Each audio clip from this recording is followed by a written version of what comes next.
महात्मा ज्योतिबा फुले का जन्म 11 अप्रैल 1827 को महाराष्ट्र के पुणे जिले के कडगुण गांव में हुआ था। उनके पिता एक किसान तथा मां गृहिणी के साथ साथ एक धार्मिक महिला थी। महात्मा ज्योतिबा फुले समाज सुधारक के रूप में अपनी एक मुख्य भूमिका निभाई तथा समाज को सदैव एक उचित मार्गदर्शन दिया। अपने कर्तव्यों का निर्वहन करते हुए 28 नवंबर 1890 को पुणे में महात्मा ज्योतिबा फुले का निधन हुआ और वह पंचतत्व में विलीन हो गए। ज्योतिबा फुले के अनमोल विचार कुछ इस प्रकार हैं। जाति का भेदभाव एक अमानवीय प्रथा है। सभी मनुष्य समान हैं। जाति के आधार पर किसी के साथ भेदभाव नहीं किया जाना चाहिए। जातिवाद को मिटाना हमारा सामाजिक दायित्व है। स्त्रियों को शिक्षित करना समाज की प्रगति के लिए आवश्यक है। सद्भावना और सहानुभूति ही मानव जीवन का आधार है। ईश्वर एक है और वही सबका कर्ता धर्ता है।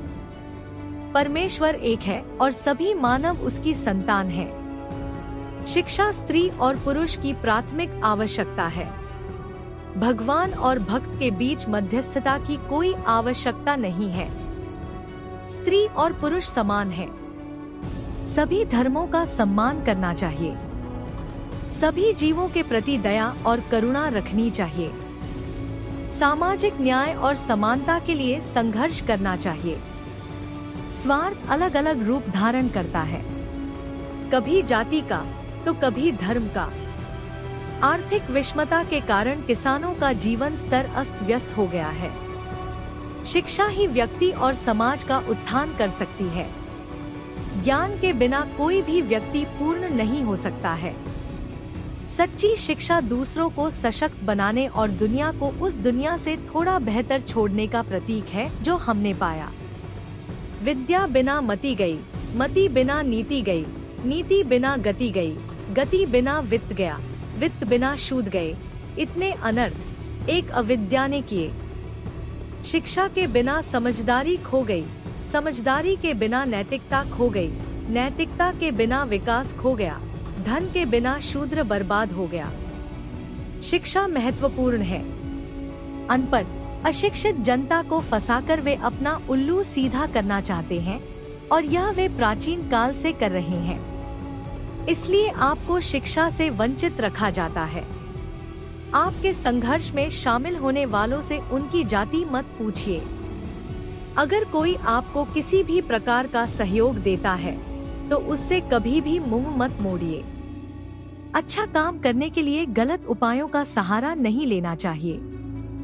समाज के निम्न वर्ग तब तक बुद्धि, नैतिकता, प्रगति और समृद्धि का विकास नहीं करेंगे जब तक वे शिक्षित नहीं होंगे। भारत में राष्ट्रीयता की भावना का विकास तब तक संभव नहीं है जब तक खान पान एवं वैवाहिक संबंधों पर जातीय भेदभाव बने रहेंगे।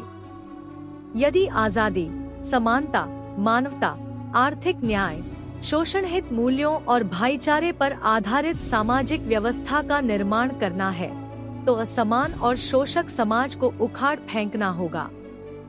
पृथ्वी पर उपस्थित सभी प्राणियों में मनुष्य श्रेष्ठ है और सभी मनुष्यों में नारी श्रेष्ठ है। स्त्री और पुरुष जन्म से ही स्वतंत्र है। इसलिए दोनों को सभी अधिकार समान रूप से भोगने का अवसर मिलना चाहिए। आपको ये विचार पसंद आए हैं तो अपने दोस्तों के साथ भी शेयर अवश्य करें। धन्यवाद। मिलते हैं अगले वीडियो में।